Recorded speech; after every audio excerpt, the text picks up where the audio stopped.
Tosiasia 8 kierrosta ajetaan 3 luokan autoja. Low Cost, Subaru ja Special Tonni 300 ja näin autot kärkitään jo tuossa omassa ruudukossaan.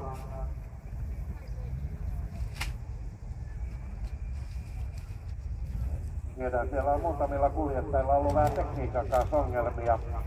Katsotaan miten käy Vehviläisen 725, siellä oli venttiiliseeteessä, jossain oli pikku häikkää.